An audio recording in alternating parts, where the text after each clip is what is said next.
My uncle said he needed help, but I never expected what came next. It was one of those nights where everything felt just a little too quiet. The kind of silence that makes you notice the hum of the refrigerator or the ticking of a wall clock you usually forget is there. Outside, the rain had been falling for hours. Soft, steady, persistent, drumming gently on the windows of my small apartment like a lullaby I couldn't fall asleep to.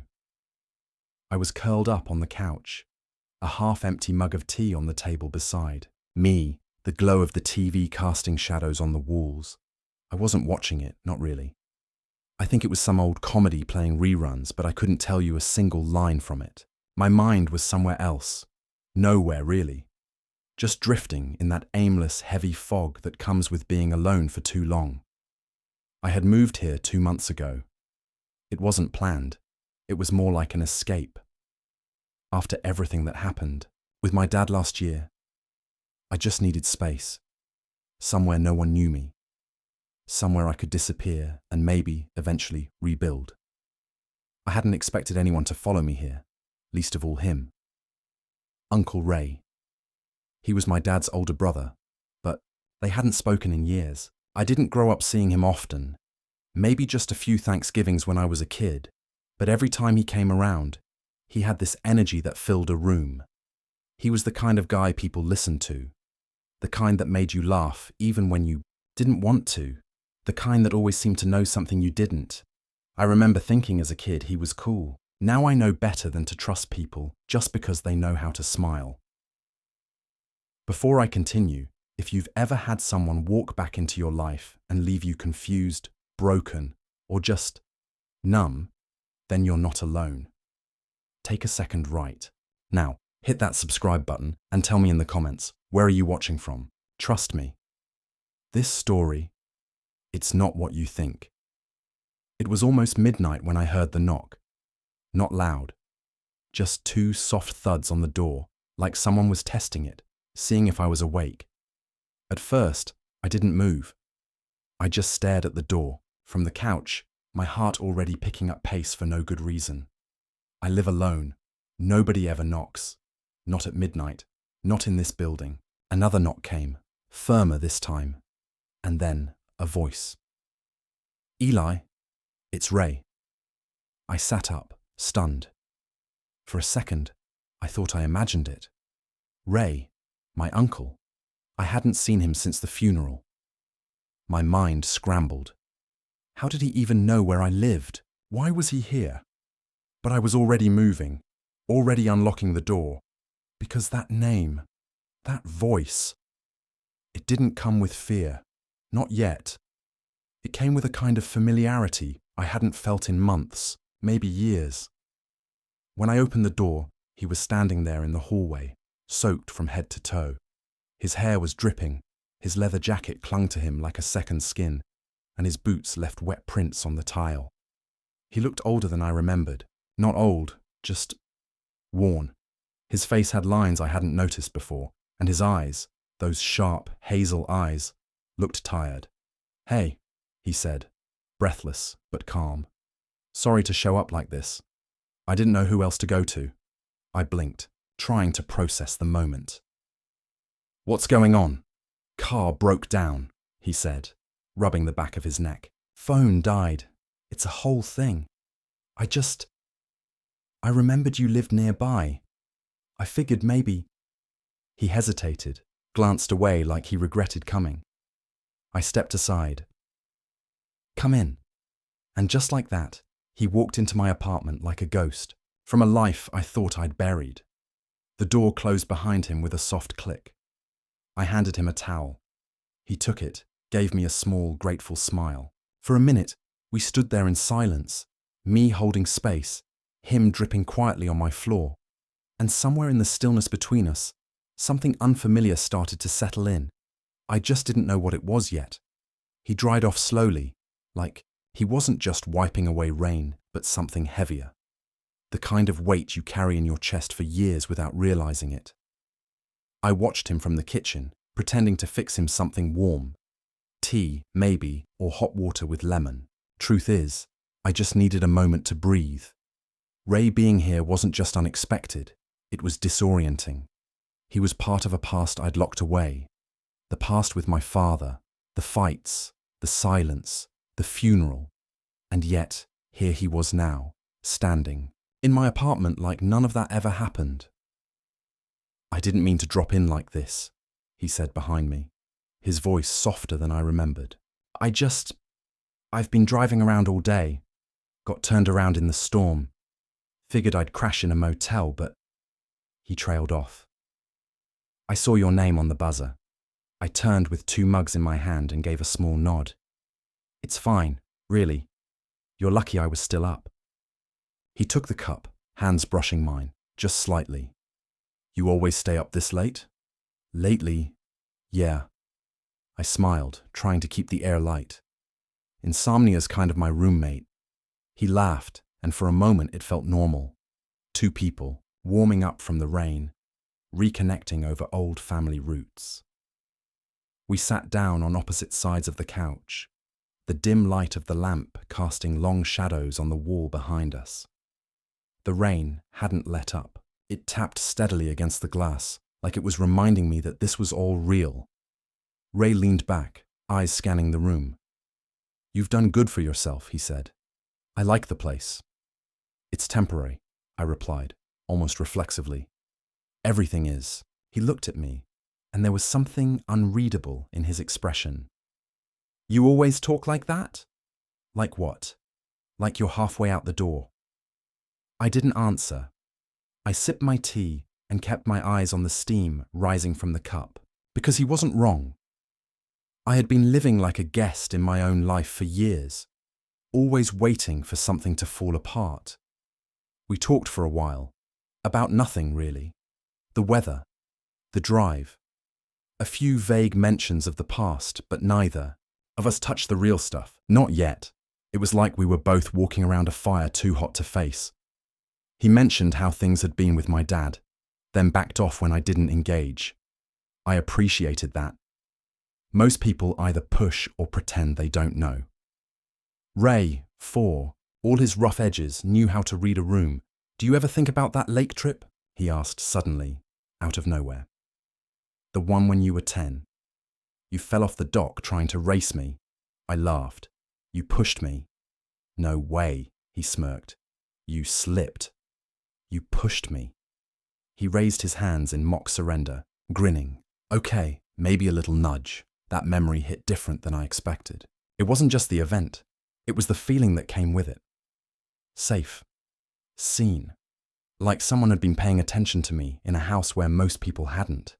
And even if it was just an illusion, part of me missed it. He leaned forward, elbows on his knees, eyes serious now. "You were a good kid, Eli. You still are." I felt my throat tighten. Compliments never sat well with me, especially from people who knew the broken parts. I looked away, not sure what to say. "Sorry," he added quickly, sitting back. "I know it's late.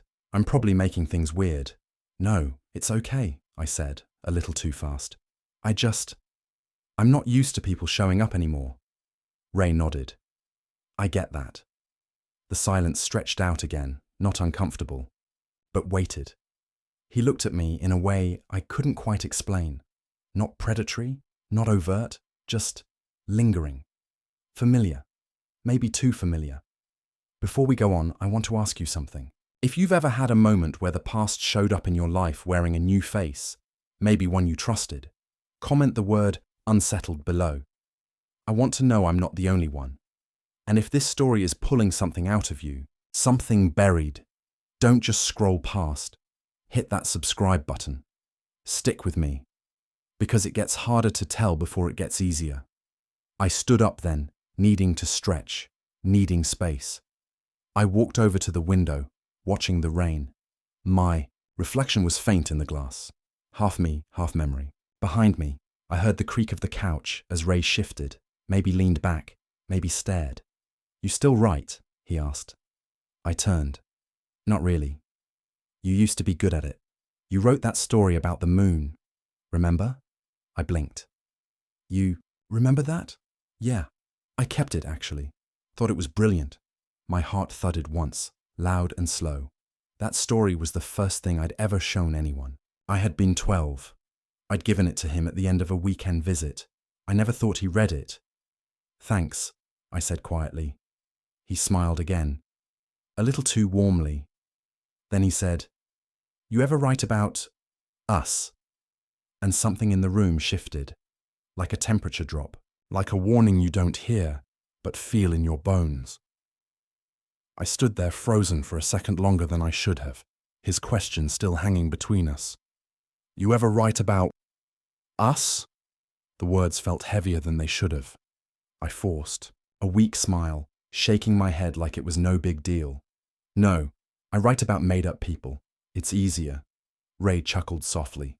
"Yeah, I guess it would be," but he didn't take his eyes off me. I sat back down slowly, careful to put a little more space between us this time.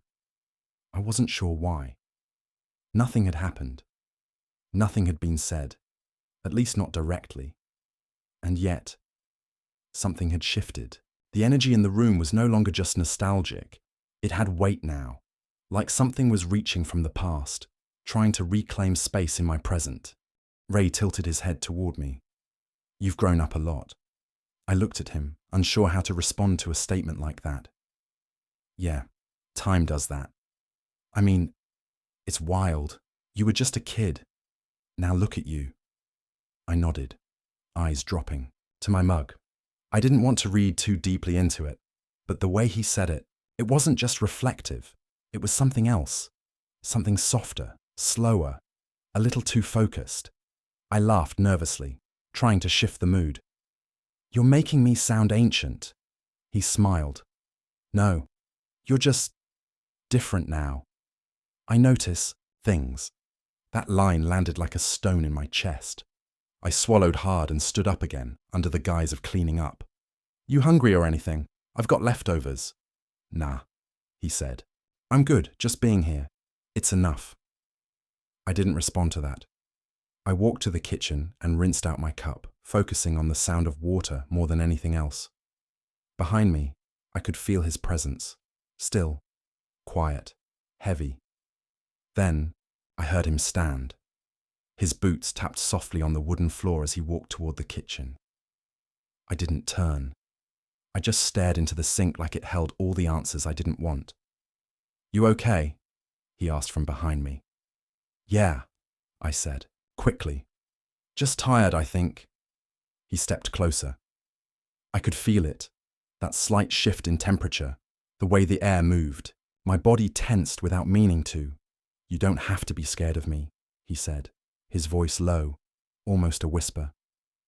I turned then, slowly. "I'm not scared." He looked at me for a long moment. Then he smiled again, that same warm, familiar smile. Good. But I was, not because of anything he'd done, but because of everything I was beginning to remember. There were moments from childhood that never made sense until you grew older. Looks that lingered too long. Jokes that weren't really jokes. The way a hand would stay on your back a second, longer than necessary. Back then, you told yourself it was normal. You told yourself it was love. You lied to yourself, because that's what kids do when they're scared of losing the only attention they get. And now, here he was, back in my space, reminding me why some ghosts don't stay buried. Not because they haunt you, but because they wait. Before I go on, I need to ask you something. Have you ever felt something in the room change? Not because of what was said, but because of what was meant. If you know that feeling, if you've ever frozen under the weight of unspoken danger, I want you to comment the word shift below. It tells me you've been here, that you understand. And if this story is stirring something inside you, subscribe now. You don't want to miss what comes next. We moved back to the couch eventually, not because we wanted to, but because we didn't know what else to do. It was late, too late to leave, too early to sleep. He stretched, cracked his knuckles. "You, mind if I crash here tonight?" "Just the couch." My breath caught for a moment, but I nodded. "Sure, it's fine." "Thanks, kid." He said it casually, but I flinched at the word. Kid. I handed him a blanket, and he sat down, spreading it over his lap. I moved to the armchair on the other side of the room, grabbing another for myself. We both pretended to watch TV for a while, some late-night show with fake laughter and bad monologues. But the silence between us was louder than anything on the screen. And then he said it. "You ever think about back then?" I turned slowly. "Back when?" "When you were younger, at your dad's house, that time in the garage, when we were organizing boxes." I froze, because I remembered that day. I remembered it too well. The way the door had been closed, the way he had told me to keep a secret, the way my stomach twisted afterward, even though nothing seemed wrong on the surface. But it hadn't been nothing. And now he was bringing it up, casually, like it was a shared memory between two people who both wanted it. My voice came out small. "Why do you ask?" He looked over, his eyes calm. "Just wondering if you remembered. You were always so trusting back then. And right then, in that moment, I knew this night wasn't about a broken down car. It never was." I didn't answer him right away. I couldn't. My mind was scrambling, flipping through the pages of memory that I'd once sealed shut. That day in the garage. I hadn't thought about it in years, not on purpose at least. I'd buried it somewhere dark. Somewhere. I didn't go unless I couldn't sleep, unless the silence got too loud. And now here he was, pulling it out like it was nothing, like it was his to bring up. "You were always so trusting," he said again, like he was proud of it. I stared at the floor. My hands were clenched around the edge of the blanket and I hadn't even noticed. I swallowed hard. I was a kid. "Yeah," he murmured. "But even then, there was something about you. You were always different." He said it like it was a compliment. But every word sank deeper into me, thick and slow, like oil coating my ribs. I felt nauseous. My throat was dry. I couldn't look at him. "Not now. I should get some sleep," I said abruptly, standing. My legs felt unsteady, like they weren't sure which direction to move. Ray raised his eyebrows but didn't argue. "Of course. Yeah, you've had a long day." I nodded, backing out of the room. "You can leave in the morning." "Sure thing." I turned and walked down the short hallway to my bedroom, shutting the door behind me with more force than I meant to. I stood there for a moment, back against the wood, chest rising and falling too fast. My skin felt tight, like it didn't quite fit. My reflection in the mirror across the room looked pale, unfamiliar. I didn't like this version of me, this mix of panic and doubt, this version who couldn't tell if he was safe in his own home. But what bothered me most was that a part of me had wanted to believe the old version of Ray still existed. The one who had once made me laugh, who had once protected me from my dad's anger, the one who read my stories, the one I thought saw me. That part, the hopeful part, it was still here, and I hated it. I changed into a hoodie and sweatpants, climbed into bed, and stared at the ceiling. The rain had slowed now, just an occasional patter, fading like a soundtrack being turned down. I closed my eyes, but my body wouldn't rest. Every sound in the apartment came alive. The creak of the couch, the hiss of the heater, the faint click of something I couldn't place. My heart was thudding in my ears. Then I heard it. Footsteps, slow, soft, moving down the hall. I held my breath. A pause, then the light knock. Eli, his voice, muffled, too calm. I didn't answer. He knocked again. "Hey, you awake?" Still, nothing. My whole body went rigid. I can't sleep," he said. "Can I come in just to talk?" That last sentence, just to talk. It echoed inside me like a dare. And suddenly I was 10 years old again, sitting on a dusty floor in the garage while the light flickered above, and he was saying, "Don't tell your dad, okay? This is just our secret." I sat up in bed, voice cracking. "No, go back to the couch." Another pause. Then, "All right, just checking. I didn't hear his footsteps retreat. I didn't hear anything at all. Just silence, thick, drowning. If you've ever had someone knock on your door with a voice you thought you could trust, only to realize too late that trust was never part of their plan, comment the word haunted. Because sometimes it's not what they do, it's what they almost do. It's the fact that they hesitated long enough for you to feel both fear and guilt. If you're still here, still watching, thank you. You're braver than you think. And if this story is gripping your heart the way it's gripping mine, hit that subscribe button. I don't want you to miss what comes next. I didn't sleep that night. Every time I closed my eyes, I saw the garage, the box of tools, the fluorescent bulb humming overhead, his face, the way he smiled at me like I was something precious, something he could pocket and keep. It wasn't a memory. It was a warning I hadn't understood at the time. Morning came eventually, dragging itself into the apartment through pale, sickly light. I got up, pulled on a shirt, and stepped quietly into the hallway. But the couch was empty. The blanket folded, the mug rinsed and set upside down in the sink. He was gone, and I should have felt relief. But all I felt was the weight of everything he left behind. I stood in the quiet, looking at that folded blanket like it meant something, like it held answers. Or maybe it just held the weight of all the questions I hadn't asked. The air felt different. Hollow. I checked the door. It was locked from the inside, which meant he left before dawn. Slipped out while I was trying to pretend sleep came easy. I didn't want to touch anything. I didn't want to erase the evidence that it even happened, that he was here, that it wasn't just some memory breaking through. I grabbed my phone, no missed calls, no texts, nothing. But when I went to the kitchen to wash my face, I saw it, taped under the glass of the dining table. A note. Didn't mean to make you uncomfortable, just wanted to remember how close we used to be. You've grown up good, Eli. Take care of yourself. That was it. No apology, no acknowledgement. Just a ghost signing off with a smile. I sat down and stared at it. The penmanship was neat, familiar, like it had been rehearsed.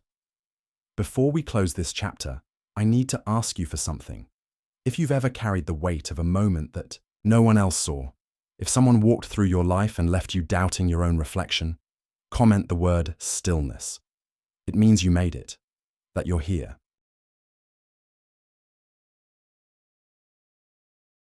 That you're surviving. And if this story touched something inside you, hit subscribe. Stories like these need to be told, not for the views, but for the healing. I never told anyone, not because I didn't want to, but because I didn't know. How do you explain something that never fully happened, but still tore something from you? How do you prove silence? He never came back, never reached out again. But some nights, when the wind rattles the window just right, I swear I hear that knock, and I flinch. Not because I'm afraid, but because some doors, once opened, never close the same way again. If this story stayed with you, if it made you pause, made you remember, or made you feel seen, don't leave quietly. Comment the word stillness. So I know you're part of this space. This isn't just a story. For some of us, it's a reflection. And if you're carrying something alone, I hope this reminded you, you're not. Hit that subscribe button, because sometimes the most powerful thing we can do is listen to the stories no one else dares to tell.